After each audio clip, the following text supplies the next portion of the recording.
Dante, may mga qualifications ba na kailangan para makatestigo sa ICC?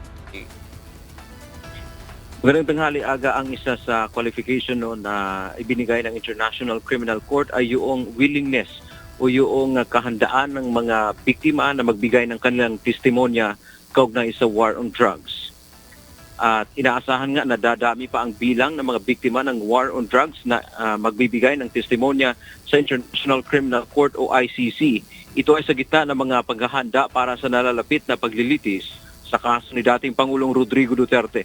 Kinumpirma ni Attorney Gilbert Andres ang legal na kinatawan ng mga biktima na mayroon ng 539 na admitted victims na lalahok sa kaso laban kay FPRRD. Dagdag pa ni Attorney Andres, ang pangunahing layunin ng mga biktimang ito sa ilalim ng kanilang trial brief ay ipakita ang tunay na suffered harm o ang tindi ng dagok at pinsala na naranasan nila dahil sa war on drugs. Binigyang diin niya na ang papel ng mga biktima ay hiwalay sa tungkulin ng prosekusyon na siyang may obligasyong patunayan ang mga krimen.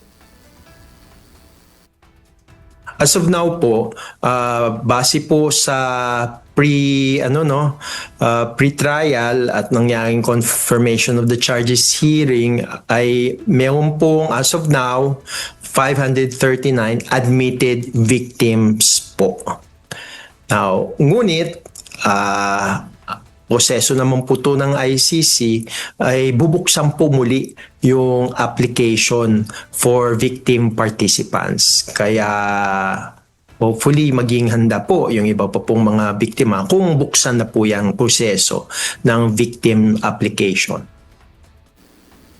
Hindi nagbigay ng malalim na detalye ang kampo ni Attorney Andres tungkol sa kanilang mga preparasyon dahil sa mga seryosong security concerns para sa kaligtasan ng mga biktima. Inaasahang muling bubuksan ng ICC ang proseso para sa victim participants sa lalong madaling panahon upang bigyan ng pagkakataon ang iba pang mga biktima na nagnanais makilahok sa paghahanap ng hustisya.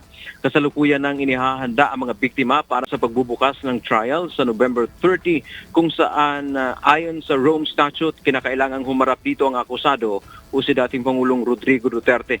Nanawagan din ang mga legal na kinatawan ng mga biktima na manatiling mapagmatsyag laban sa fake news o mga espekulasyon na maaaring makakaapekto sa pananaw ng publiko. Yan muna ang ating update. Balik sa iyo, Aga.